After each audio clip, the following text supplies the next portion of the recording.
Number how 1900s loggers survived brutal winters, moving America's timber. 40 degrees below zero, pitch black darkness at 3 a.m., when the teamsters rose to feed horses more valuable than the men who drove them.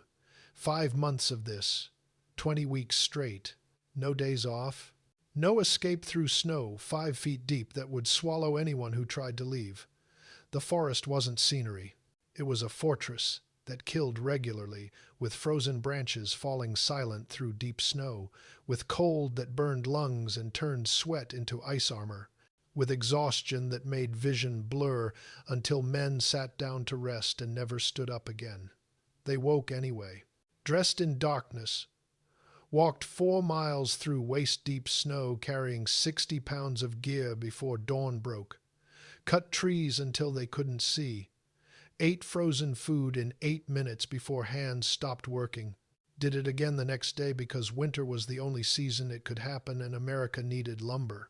This wasn't logging. This was survival elevated to industrial scale. This was men using their bodies as the primary weapons against wilderness that fought back with every tool nature possessed. Modern workers complain when the office thermostat drops to 65. That generation worked in cold that could kill in minutes if they stopped moving. People today call in sick for a head cold. These men worked through frostbite that blackened fingers and fell off, through injuries that would hospitalize modern workers, through exhaustion that shut down organs. They didn't complain because complaining didn't fell trees and winter gave them maybe 8 hours of usable light and the forest demanded every second. Picture standing in northern Michigan, January 1908, 3 in the morning. Temperature hasn't touched zero in 6 weeks. The bunkhouse is barely warmer than outside, maybe 10 degrees difference, heated by a single wood stove that creates zones of temperature. Near the stove, men roast. 20 feet away in the corners, breath freezes in the air and men shiver under every blanket they own. Above the stove, a chaotic web of wire holds hundreds of wet wool socks, mittens, shirts. Everything steams and stinks all night because if your socks don't dry, you risk trench foot the next day, and in a camp 50 miles from any doctor, infection means amputation or death. The teamster rises first, always first, an hour before anyone else stirs because horses are critical, more valuable than the men, and horses need feeding, grooming, checking, hooves inspected, harnesses checked. Everything has to be right because a good team can move impossible loads, and a bad team or injured horse means lost profit. Then came the cutters, the haulers, the road crews, all moving before dawn because winter gave them 8 hours of light, and the quotas didn't care about exhaustion or cold or the fact that men were already breaking down after 10 weeks. Today we've got climate-controlled cabs and hydraulic equipment and GPS systems that tell us exactly where we are and OSHA regulations that shut down operations when conditions become unsafe. We work 8-hour days with lunch breaks and weekends off. We've got workers' compensation and health insurance, and the expectation that we'll go home to our families every single night. But there was a time, barely a century ago, when winter logging meant 5 months in conditions designed to kill you, working for wages that wouldn't buy a decent meal today, watching friends die from cold and accidents and exhaustion, doing it anyway because someone had to and America was hungry for timber.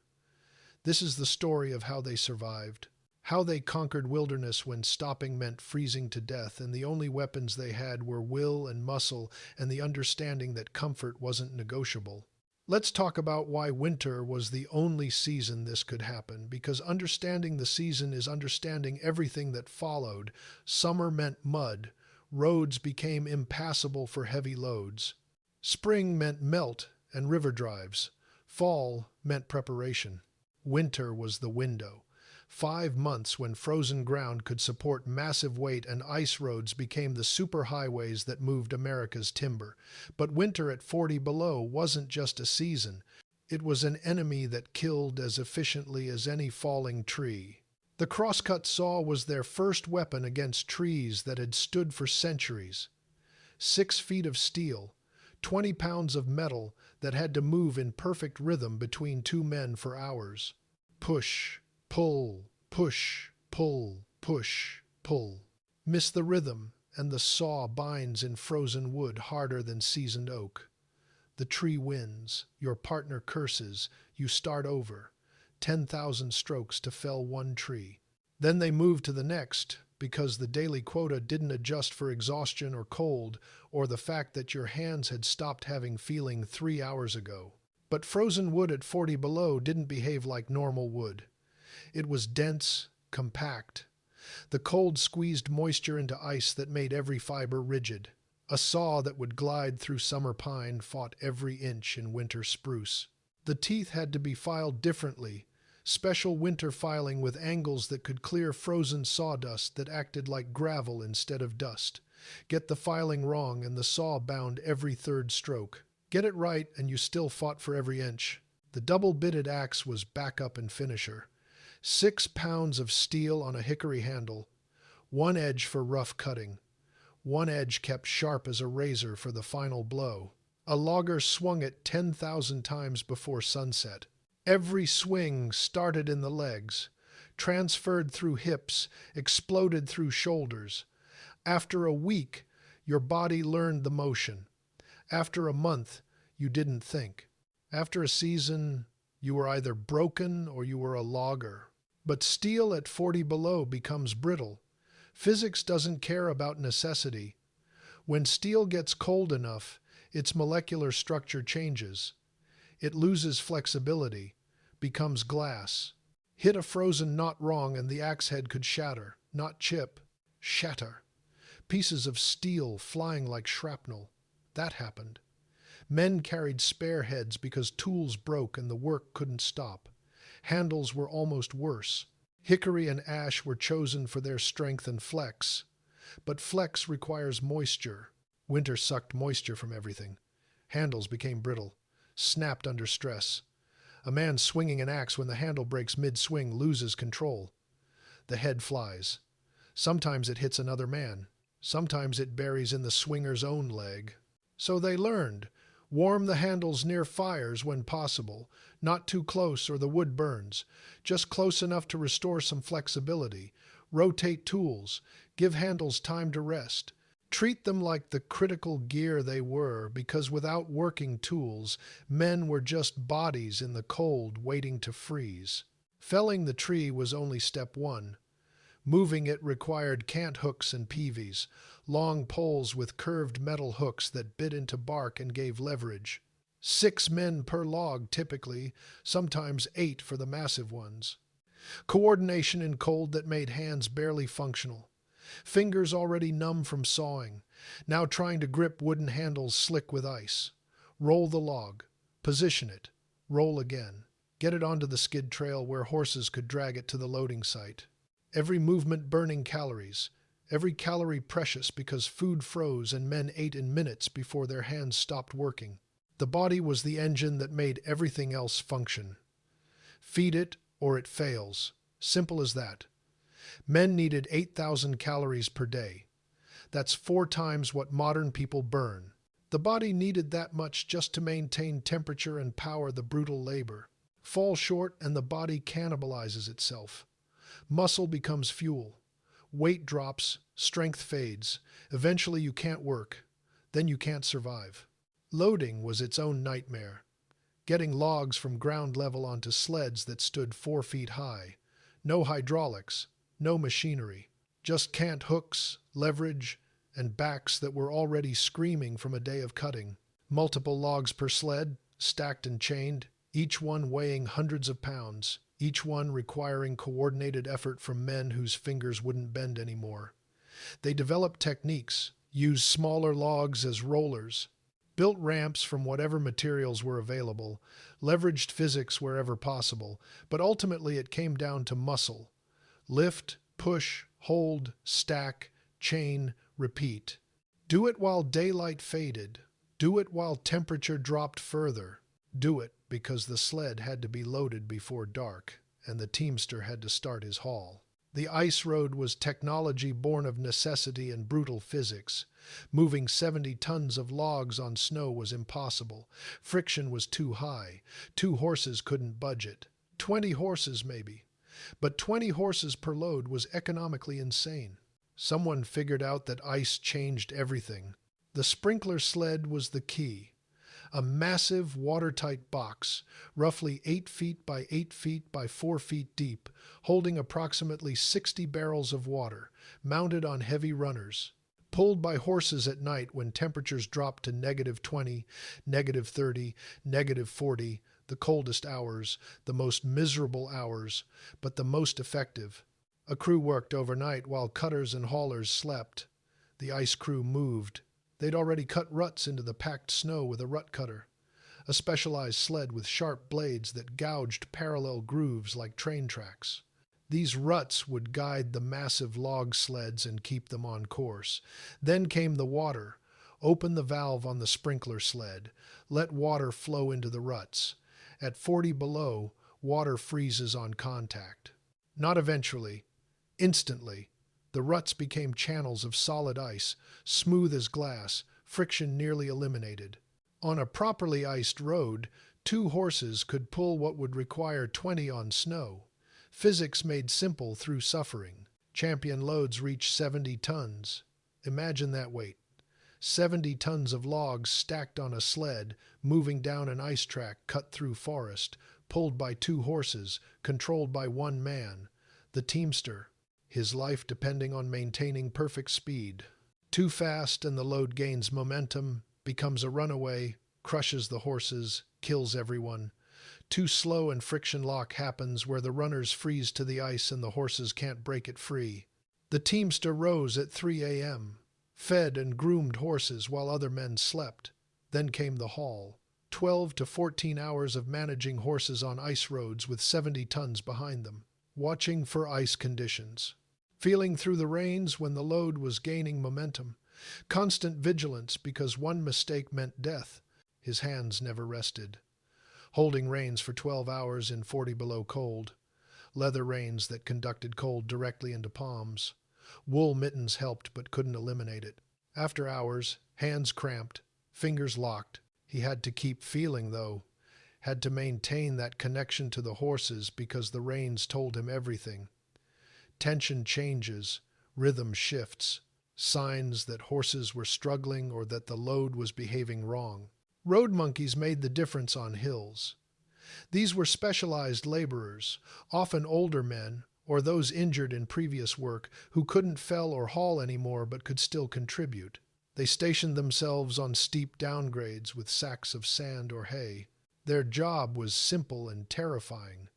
When a loaded sled came down the hill, they threw sand or hay under the runners to create friction, just enough to prevent runaway, not so much that the sled stopped completely.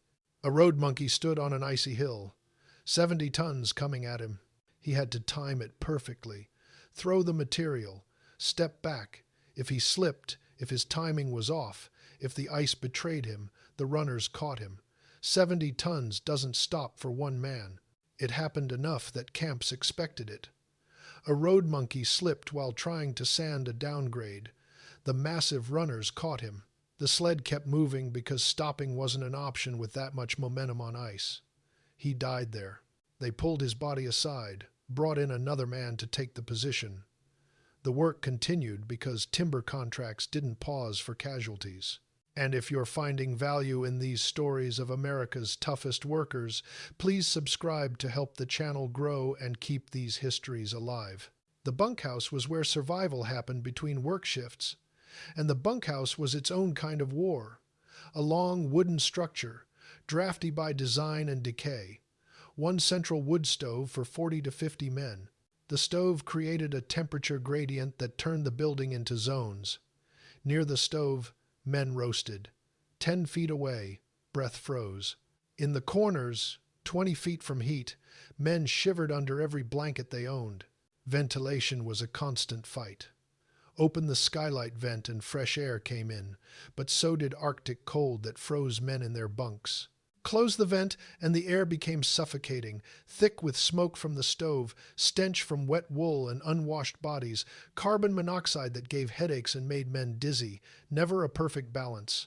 Above the stove, a chaotic web of wires held hundreds of wet wool socks, liners, mittens, shirts.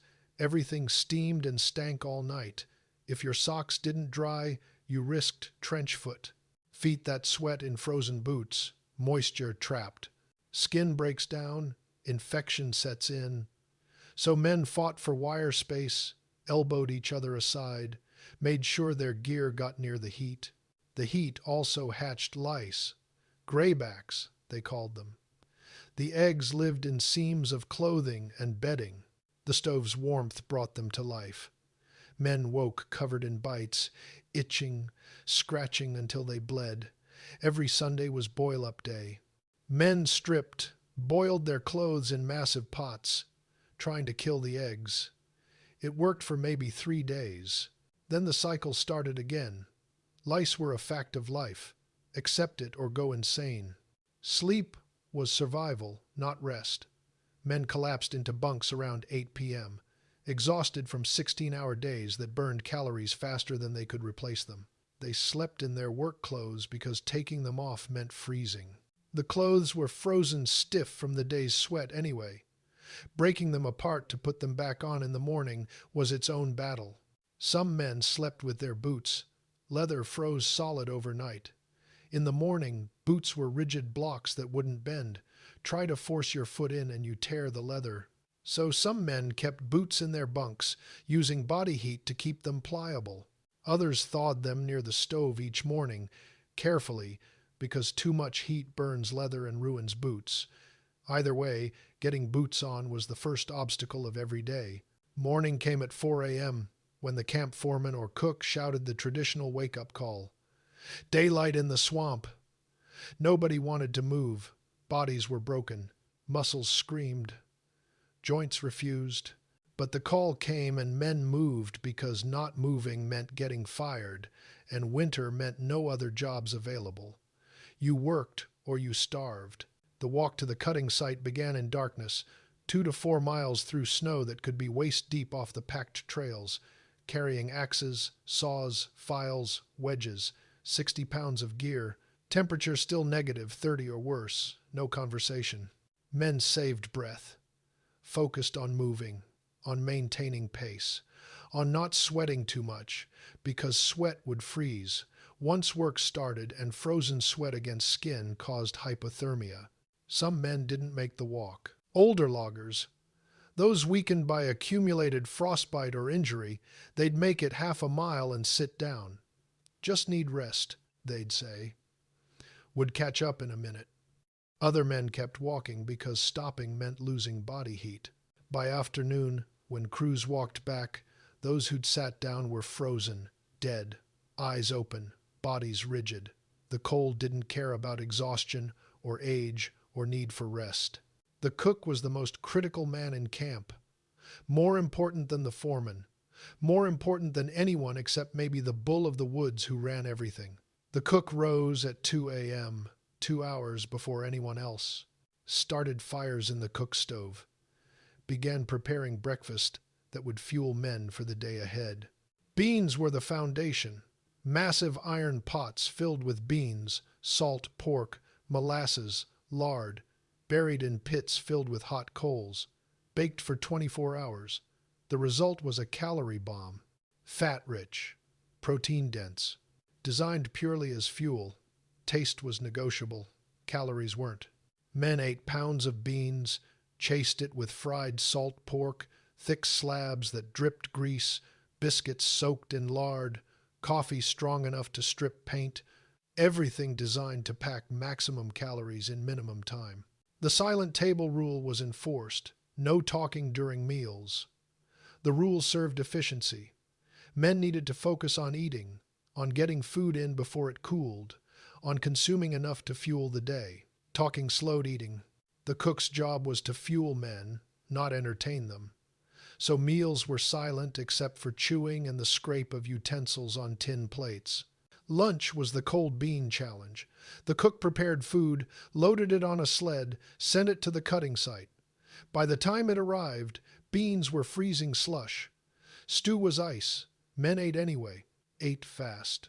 Under 8 minutes typically, because after that, hands stopped working from cold. Grab food, shove it in, swallow. Don't think about temperature or taste. Think about calories. 4,000 more needed before sunset. Get them in, however possible. The diet was intentionally high in fat. Modern people fear fat, consider it unhealthy. Men back then understood that fat generates body heat. Pork fat, lard, butter by the pound, pastries fried in grease, everything designed to keep internal furnaces burning because external temperature wanted them dead. Men watched each other's faces constantly, looking for the telltale white patches of frostbite. Nose, cheeks, ears. When someone's skin turned white, it meant blood was leaving the tissue, meant damage was happening. The old remedy was rubbing with snow. Sounds insane, actually causes more damage by creating ice crystals in tissue, but it was common practice. Serious frostbite meant losing tissue. Fingers, toes, nose, ears. The tissue dies, turns black, falls off eventually. In camp 50 miles from any doctor, there was no treatment beyond basic care. Keep it clean, keep it warm. Hope infection doesn't set in. If infection came, you might lose the whole hand, the whole foot, your life. Wool was the only fabric that mattered. Cotton killed. Get cotton wet in that cold and it stayed wet, sucked heat from your body, caused hypothermia in minutes. Wool stayed warm even when wet from sweat or snow, so men wore layers, wool underwear, long johns that covered every inch, heavy wool shirts, thick wool pants, Mackinaw wool jackets that weighed 10 pounds but kept you alive. The pants had a peculiar modification. Loggers intentionally cut the hems off just below boot top, leaving a jagged edge. Stagged pants, they called them. Looked ridiculous but served critical purpose. Regular hems dragged in snow, soaked up water, froze into heavy ice rings around ankles that chafed skin raw and added pounds of useless weight. Stagged pants eliminated that. Function over appearance. Survival over style. Beards served function beyond appearance. Facial hair caught ice and protected skin from direct wind, but breath condensation froze in the beard, creating massive icicles that hung from chin and mustache. Sometimes mustaches froze to coat collars. Men had to break themselves free. The ice was painful, but the alternative was exposed skin, and exposed skin meant frostbite, so beards stayed despite the ice. The forest killed in ways that no amount of skill could prevent. Widowmakers were the silent assassins. Massive branches, frozen brittle by cold, hanging overhead, waiting. The vibration from an axe blow 100 feet away could trigger one. A slight wind. Temperature change as day progressed. The branch snapped, fell silently through deep snow that muffled sound. No warning, just impact. Fallers knew widowmakers. Everyone did. You looked up constantly, scanned the canopy, tried to identify which branches were dead, which were unstable. But in forests so thick that sunlight barely penetrated, in cold that froze everything solid, in snow that covered lower branches and obscured sight lines, you couldn't spot them all. So men died, crushed by frozen wood falling from heights that gave the impact massive force. One moment working, next moment gone. They cut anyway. Someone had to. The trees weren't going to fall themselves. Accept the risk or quit. Most men didn't quit because quitting meant no money and winter meant no other options. So they looked up, watched, hoped, swung the axe, and when someone got hit, they pulled his body aside, noted where it happened, and kept cutting because the daily quota didn't change for casualties. Tool failure killed differently. The axe that shatters mid-swing sends shrapnel flying, steel fragments moving with all the force of a full swing. They hit faces, necks, chests, penetrate deep. Men bled in snow that was already white. Sometimes the crew could stop the bleeding, pack snow in the wound, cauterize with a hot blade if they could get a fire going fast enough. Sometimes they couldn't. Blood loss in cold happens fast. Body is already stressed. Adding trauma pushes it over the edge. The handle that snaps sends the axe head flying. No control. Pure physics. The head goes wherever momentum takes it, sometimes into brush, sometimes into another man, sometimes into the man swinging it. A logger working alone when his handle snapped had the axe head bury in his thigh, severed the artery. He tried to stop the bleeding. Couldn't. Too much pressure, too much blood. He made it maybe 50 feet toward camp before he collapsed. They found him the next morning, frozen. The sled runaway was every teamster's nightmare. Once a loaded sled gained too much momentum on ice, stopping it was impossible. 70 tons moving downhill doesn't stop for anything. The teamster's only options were bad or worse. Try to guide it. Hope the horses could outrun it. Or steer it into something solid, a tree, a bank. Sacrifice the load to save the horses and himself. Some teamsters steered runaway sleds into trees to save horses, took the impact themselves, hoped they survived. Some did, most didn't. The choice was made in seconds. Instinct, training, understanding that their job was moving logs and horses were the critical equipment. They paid the price so the work could continue. Isolation meant that serious injury equaled death or permanent disability. Break a leg falling from a log pile and there's no way out through 5 feet of snow. The camp is your hospital. The bunkhouse your recovery room. The other men your medical staff. None of them trained. All of them doing their best with what they had. The camp foreman made decisions about who could work and who couldn't. Those decisions were life and death. Send a man out too injured and he might not come back. Pull a man from work and the quota suffers. Broken bone? Can he work through it or will it cripple him? Deep cut? Can it be stitched and wrapped or will infection kill him? Frostbite? How deep? Can he keep the fingers or are they already dead? Some men worked through injuries that would hospitalize modern workers. Broken fingers splinted and wrapped. Back to work the next day because hands could still grip if you forced them. Cracked ribs bound tight. Back to sawing because breathing hurt but stopping hurt worse. They didn't ask if they could work injured. They asked if they could work injured enough to keep their job. Different question, different answer. Winter deepened. The work continued but conditions were worsening. Early winter, temperatures averaged -10 to -20. Brutal but manageable. Men adapted. Bodies adjusted. Systems developed. By mid-season, temperatures regularly hit -30 to -40. Manageable became barely survivable. Frostbite that had been daily nips became serious tissue damage. Men lost feeling in fingers permanently, blackened toes that had to be removed, faces scarred by repeated freezing. The toll accumulated. Every day added damage. Every week made men weaker. After 10 weeks, even the strongest were breaking down. Exhaustion compounded. The body can't maintain 8,000 calorie burns for months. Even with massive food intake, men lost weight.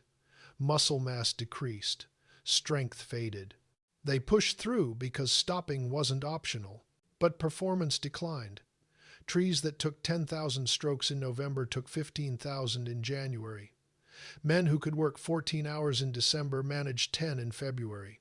The cold took its share beyond frostbite.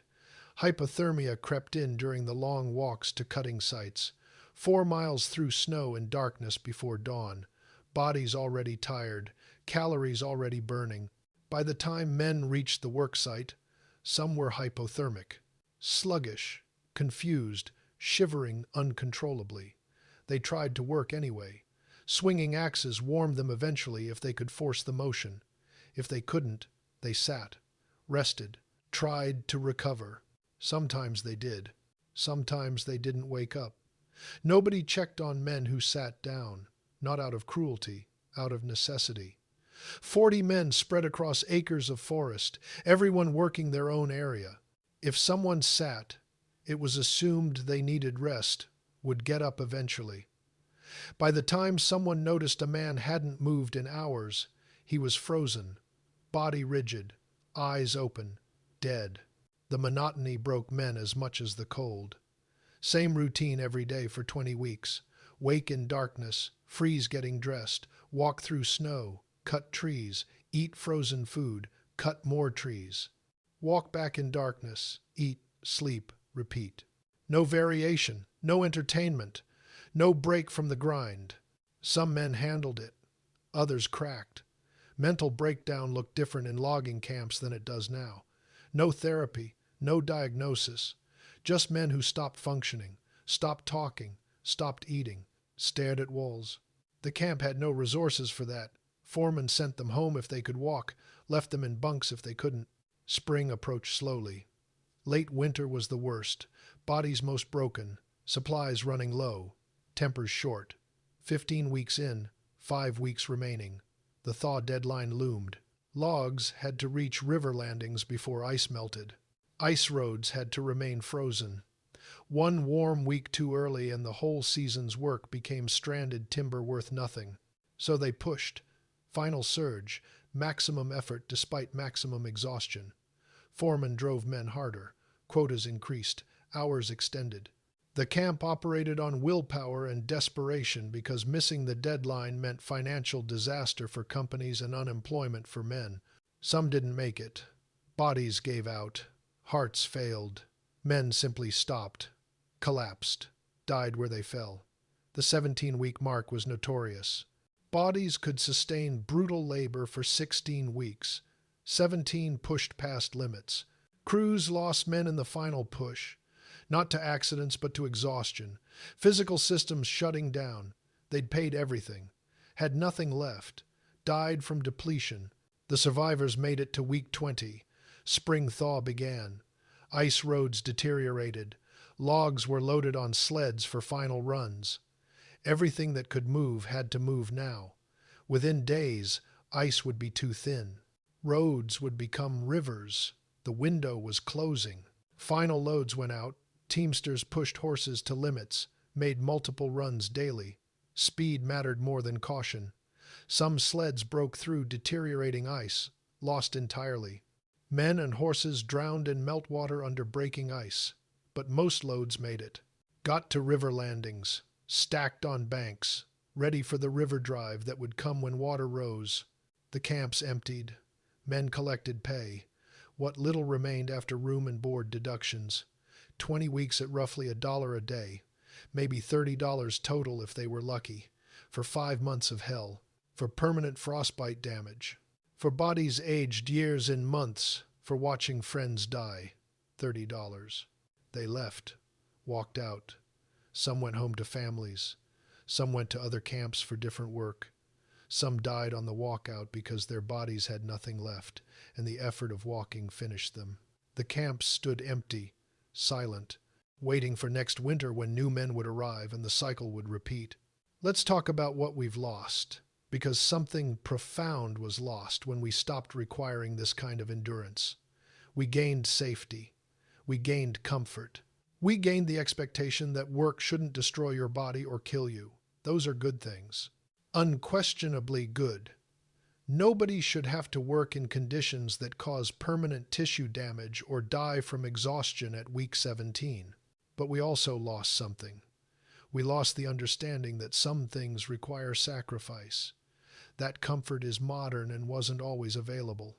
That our ancestors built civilization through suffering we can barely imagine. We've become softer in ways we don't fully recognize. We complain about minor discomforts. We expect immediate solutions to every problem. We've lost the capacity to endure sustained hardship. These men didn't have choice. Work or starve. Those were the options. But they also had something we've lost. They had the knowledge that they were capable of incredible endurance. That the human body and will can push far beyond what seems possible. That partnership and coordination can overcome impossible obstacles. The teamwork required was absolute. The Oberman and Unterman on the saw pit, the teamster and his horses, the road monkeys and the drivers, the cook and the crew, everyone depending on everyone else. One person fails and the whole operation suffers. That created bonds we don't see in modern work where we're isolated in individual tasks. The direct engagement with material and environment is gone. Modern loggers sit in climate-controlled cabs operating hydraulic equipment. They're safer, more efficient, more productive. But they're also disconnected. They don't feel the cold, don't understand the wood, don't have that intimate knowledge that comes from working with your hands in direct contact with timber and weather and tools. We've traded knowledge for comfort, and maybe that's the right trade. Maybe we're better off, but it's worth acknowledging what was lost. The winter loggers of the 1900s knew things we don't. They understood endurance and partnership and the relationship between human will and natural force in ways we can't anymore. The legacy remains in every old timber-framed structure still standing. Every historic building with massive beams, the wood came from somewhere. These men cut it in conditions that would kill modern people in hours. They worked 5 months straight, lost fingers and toes and friends, died from cold and exhaustion and accidents. Did it for $30 and the knowledge that someone had to. The forests are different now, regrown, managed. The camps are gone, rotted into nothing or demolished decades ago. But the lumber remains, in buildings, in bridges, in the infrastructure that built America. Every beam was cut by hand, moved by horses and men on ice roads built overnight in 40 below darkness by crews who knew the work demanded sacrifice. So here's to the winter loggers of the 1900s, the men who rose at 3 a.m. in 40 below darkness, the teamsters who managed horses on ice roads with 70 tons behind them, the cutters who swung axes 10,000 times a day, the road monkeys who stood on icy hills with loaded sleds bearing down on them, the cooks who rose at 2 a.m. to fuel the operation, the men who didn't make it, who sat down to rest and never stood up, who died in the final push from exhaustion, who broke through ice with the last loads of spring. They conquered wilderness with muscle and will and acceptance of cost. They were the toughest men who ever drew breath. They built the foundation of modern America one frozen tree at a time. Remember them when you see old timber in historic buildings. Remember what it took. Remember that comfort is modern and progress was built by men who had none. The winter logging camps are silent now. The ice roads have melted for the last time. The forests have grown back, though not with the giants that once stood there. But the timber remains. In every beam that's held up buildings for a century. In every plank that bears the marks of hand tools. In the infrastructure we take for granted. That timber was cut by men who worked in conditions we can't imagine, who endured suffering we couldn't tolerate, who did what had to be done because someone had to do it, and they were there and they were willing. That's the legacy. Not the comfort they didn't have, but the will they did. Not the easy lives they led, but the impossible work they completed. Not the safety they enjoyed, but the sacrifice they accepted. Winter logging in the 1900s. When America needed timber and men made it happen, whatever the cost, whatever it took. They woke at 3 a.m. in 40 below darkness, and they did it again for 20 weeks straight, for $30, for the knowledge that the work demanded it, and they were the ones who would deliver. That's the story. That's the truth. And that truth is colder and harder than any winter those men ever faced.